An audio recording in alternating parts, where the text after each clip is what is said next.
সুপ্রিয় দর্শক, আমন্ত্রণ জানাচ্ছি দৈনিক ঢাকার ফেসবুক এবং ইউটিউব চ্যানেলে। অন্যান্য দিনের মতো আজকেও আমরা একটি গুরুত্বপূর্ণ সংবাদের বিশ্লেষণ করতে চাই, বিস্তারিত জানাতে চাই আপনাদেরকে। আজকে আমরা যে বিষয়টি নিয়ে আলোচনা করতে চাই এবং যে শিরোনামটি নির্ধারণ করেছি সেটি হচ্ছে ডাকসু নির্বাচন কবে।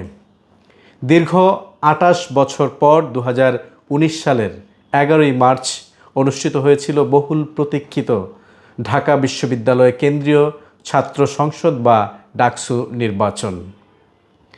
অনেক চড়াই উতরাই পেরিয়ে, অর্থাৎ দীর্ঘ প্রতীক্ষা যেটিকে আমরা বলছিলাম, বিভিন্ন ছাত্র সংগঠনের দীর্ঘ বছরের একটি প্রত্যাশা ছিল যে কবে হবে ডাকসু নির্বাচন। কারণ আপনারা অনেকেই জানেন যে ঢাকা বিশ্ববিদ্যালয়ের যে কেন্দ্রীয় ছাত্র সংসদটি রয়েছে, সেই ছাত্র সংসদটিকে, যেটি সংক্ষেপে ডাকসু বলা হয়, সেটিকে বলা হয় বাংলাদেশের দ্বিতীয় পার্লামেন্ট। অর্থাৎ এই পার্লামেন্ট থেকেই যারা নির্বাচিত হয় এবং যারা নির্বাচিত হয়েছিলেন, এটিকে হচ্ছে নেতৃত্ব তৈরির আঁতুড়ঘরও বলা হয়। অর্থাৎ বহু রাজনীতিবিদ যারা পরবর্তীতে জাতীয় রাজনীতিতে খুব বড় ধরনের জায়গা বা অবস্থান তৈরি করে নিয়েছিলেন, এমপি মন্ত্রী থেকে বড় ধরনের রাজনৈতিক ব্যক্তিত্ব হয়েছিলেন, তারা কিন্তু এই ডাকসুর মাধ্যমেই কিন্তু এই নির্বাচিত হয়ে এসেছিলেন। ঢাকা বিশ্ববিদ্যালয়ে রাজনীতির মাধ্যমে তারা তাদের অবস্থান সুদৃঢ় করেছিলেন পরবর্তীতে জাতীয় ক্ষেত্রে। আমরা বলছিলাম দীর্ঘ ২৮ বছর পর বহুল প্রতীক্ষিত নির্বাচন অনুষ্ঠিত হয়েছিল ২০১৯ সালের ১১ই মার্চ। সেই হিসেবে ৪ বছর বা অতিবাহিত হয়েছে। পরবর্তী নির্বাচন আসলে কবে অনুষ্ঠিত হবে সে বিষয়ে বিশ্ববিদ্যালয় কর্তৃপক্ষ বা যারা অংশীজন রয়েছে, বিভিন্ন ছাত্র সংগঠন রয়েছে, তারা সোচ্চার থাকলেও এটি আসলে কবে হবে সে বিষয়ে কিন্তু জানা যাচ্ছিল না। অবশেষে ঢাকা বিশ্ববিদ্যালয় কর্তৃপক্ষ এর যে পথ নকশা বা রোড ম্যাপ রয়েছে সেটি ঘোষণা করেছে সম্প্রতি। তারা বলছেন যে মে মাসের মাঝামাঝি সময়ে তারা এটির যে রোড ম্যাপ সেটি ঘোষণা করা হবে, অর্থাৎ নির্বাচন কমিশন গঠন করা হবে মে মাসের মাঝামাঝি সময়ে। তবে নির্বাচনের তারিখ কবে এবং তফসিল কবে ঘোষণা করা হবে সে বিষয়ে সুনির্দিষ্টভাবে এখন পর্যন্ত কোনো ঘোষণা না দিলেও এই যে নির্বাচন কমিশন গঠনের যে বিষয়টি, সেটি যেহেতু সামনে এসেছে, যারা ছাত্র সংগঠন রয়েছেন অর্থাৎ বিভিন্ন অংশীজন রয়েছেন, তাদের মধ্যে কিন্তু এক ধরনের প্রস্তুতি নেওয়া শুরু হয়েছে। আমরা বলছিলাম বিশ্ববিদ্যালয়ের প্রশাসন বলছে তারা ২০২৪ সালের ডিসেম্বর থেকেই, অর্থাৎ গত বছরের ডিসেম্বর থেকেই বিভিন্ন অংশীজনের সঙ্গে আলাপ আলোচনা করেছে। অন্তত ৬ থেকে ৭টি সভা এরই মধ্যে অনুষ্ঠিত হয়েছে। অংশীজন বলতে বিভিন্ন ছাত্র সংগঠন যেমন রয়েছে, এর বাইরেও বিশ্ববিদ্যালয়ের বিভিন্ন ক্লাব থেকে শুরু করে বিশ্ববিদ্যালয়ের যে বিভিন্ন প্রতিষ্ঠানগুলো রয়েছে তাদের সঙ্গে আলাপ আলোচনা করেছে, যাদেরকে আমরা স্টেক হোল্ডার বা অংশীজন বলছি। ডাকসুর গঠনতন্ত্র সংশোধন করা হয়েছে, খুব গুরুত্বপূর্ণ যেটি, সেই গঠনতন্ত্রটি সংশোধন করা হয়েছে। তবে সেই সংশোধিত যে গঠনতন্ত্র সেটা ছাত্র সংগঠনগুলোর কাছে পাঠানো হয়েছে তাদের মতামতের জন্য। এই গঠনতন্ত্র এখন বিশ্ববিদ্যালয়ের যে সিন্ডিকেট রয়েছে সেই সিন্ডিকেটের অনুমোদন হওয়ার অপেক্ষায় রয়েছে এবং সেটি অপেক্ষমান। এবং এই সিন্ডিকেট থেকে যখন এটি অনুমোদন হবে তখন কিন্তু এটি গঠনতন্ত্র, যেখানে আসলে এই নির্বাচন কিভাবে হবে, নির্বাচন কতদিনের মেয়াদ, এই ডাকসুর কারা নির্বাচিত হবেন, তাদের যোগ্যতা কী, হল সংসদ রয়েছে, আমরা জানি 18টি হল সংসদেরও কিন্তু নির্বাচন হয়েছিল একই সঙ্গে সেই ২০১৯ সালের ১১ই মার্চ।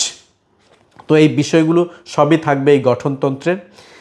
রোডম্যাপ অনুযায়ী প্রধান রিটার্নিং কর্মকর্তা সহ অন্যান্য যে রিটার্নিং কর্মকর্তা তাদেরও নিয়োগ দেওয়া হবে মে মাসে, অর্থাৎ মে মাসের যে মাঝামাঝি সময় সেখানেই। তার মানে একটি আলো দেখা যাচ্ছে, অর্থাৎ এই যে বহুল প্রতীক্ষিত নির্বাচন, যেটিকে আমরা বাংলাদেশের দ্বিতীয় পার্লামেন্ট বলছি, আবার এই নির্বাচনের সঙ্গে শুধুমাত্র ঢাকা বিশ্ববিদ্যালয়ের ছাত্র সংসদ, কেন্দ্রীয় ছাত্র সংসদ, ডাকসু নির্বাচনের উপর কিন্তু অন্যান্য যে বিশ্ববিদ্যালয়গুলো রয়েছে সে অন্যান্য বিশ্ববিদ্যালয়গুলোর যে ছাত্র সংসদ, কেন্দ্রীয় বা হল সংসদগুলো রয়েছে সেটিও কিন্তু অনেকাংশে নির্ভর করে। কারণ এটি দেখায় যে ঢাকা বিশ্ববিদ্যালয় কেন্দ্রীয় ছাত্র সংসদ নির্বাচন অনুষ্ঠিত হয়েছে, সুতরাং রাজশাহী বিশ্ববিদ্যালয়, জাহাঙ্গীরনগর বিশ্ববিদ্যালয়, জগন্নাথ থেকে শুরু করে চট্টগ্রাম বিশ্ববিদ্যালয়, বিশেষ করে 4টি স্বায়ত্তশাসিত বিশ্ববিদ্যালয় যেগুলো 1973-এর অর্ডিন্যান্স অনুযায়ী চলে, সেই বিশ্ববিদ্যালয়গুলো কিন্তু নির্বাচনের জন্য প্রস্তুতি নিতে থাকে। যদিও আমরা দেখেছিলাম ঢাকা বিশ্ববিদ্যালয়ের কেন্দ্রীয় ছাত্র সংসদ নির্বাচন অনুষ্ঠিত হলে অন্যান্য নির্বাচনগুলো কিন্তু হয়নি।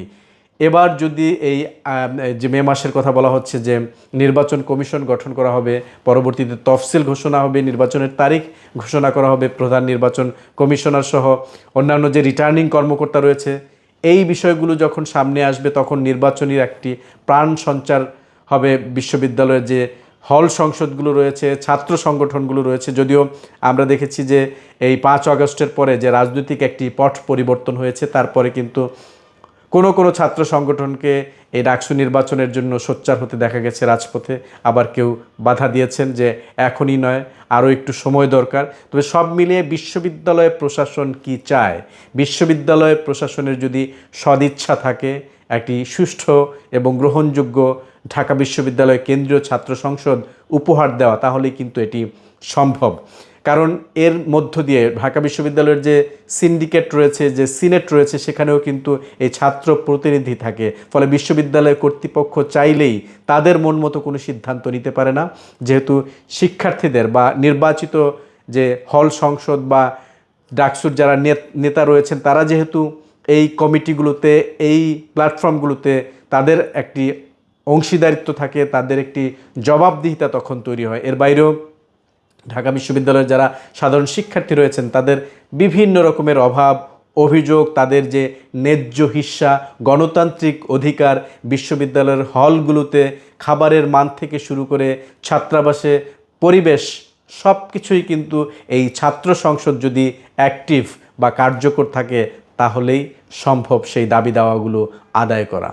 তো সবার মতোই ছাত্র শিক্ষক, ছাত্র সংগঠন বা বিভিন্ন অংশীজনের একটাই প্রত্যাশা যে এবছর অবশ্যই ঢাকা বিশ্ববিদ্যালয়ের কেন্দ্রীয় ছাত্র সংসদ বা ডাকসুর নির্বাচন অনুষ্ঠিত হবে এবং সেই অনুষ্ঠানের মধ্য দিয়ে তারা এমন একটি প্যানেলকে নির্বাচিত করবেন বা গণতান্ত্রিক ধারা যারা অব্যাহত রাখবে এবং বিশ্ববিদ্যালয়ের সাধারণ শিক্ষার্থীদের যে দাবি দেওয়া রয়েছে, প্রত্যাশা রয়েছে, সেটি পূরণ করবেন।